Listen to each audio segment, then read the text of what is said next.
Now, before we start on object creation, we need to understand a basic principle of how Illustrator works, which is how it creates and displays objects or shapes. Every single shape is made up of points and paths. Now, the points usually define the corners or the edges of a shape, while the paths are the vector lines that connect them and form the complete shape, kind of like join the dots, if you like, but with the ability to use curves as well as straight lines between each of those dots, okay? Now, because a shape has an outer edge and an inner area, those can be painted, if you like, by using fills and strokes. So the stroke actually follows the outer edge of the shape only, but the fill paints the entire inner area, which is defined then by the path.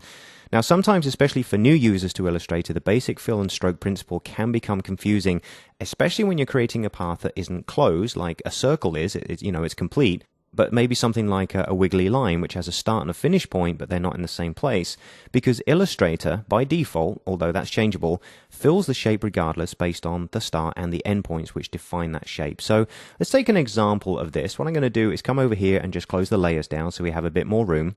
And then let's come over to our tools palette and select the pen tool. Now, we're jumping the gun here and going into the tools, but this is something that's definitely worth bearing in mind before we start working on artwork.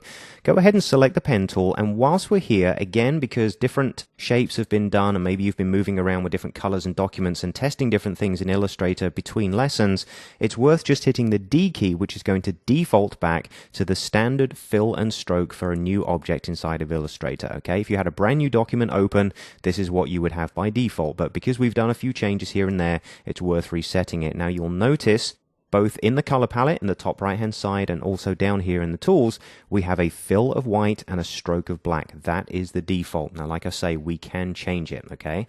Now, in order to see what's going on, we also want to work on a transparent background here in our A4 document. So keyboard shortcut for that is Shift-Command-D or Shift-Control-D on the PC, and that will reveal our transparent background.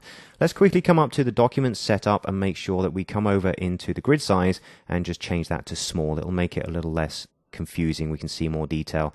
If you like, you can also use your keyboard shortcuts to zoom in a little bit on the page. Now, with our tool selected, what we're going to do is somewhere over here on the left-hand side, let's just click and create a point, okay? And you'll see it's highlighted there in red. You've generated your first point in Illustrator. Congratulations. Okay, now let's position our cursor a little further up and maybe into the middle and click once more, and you'll see you've now created a line. So basically what's happened is you've created 2 points, and Illustrator has drawn a path between the two. Now, likewise, if we come somewhere down here on the right-hand side and click once more, you'll see something very different. Not only do we have a triangular line shape, which makes more sense, but we've all of a sudden got this fill in here, which is automatic, okay? Remember, fill white. If the 2 points are sort of at an angle that the path could be closed visually by Illustrator, it will do so, and this is what can become confusing.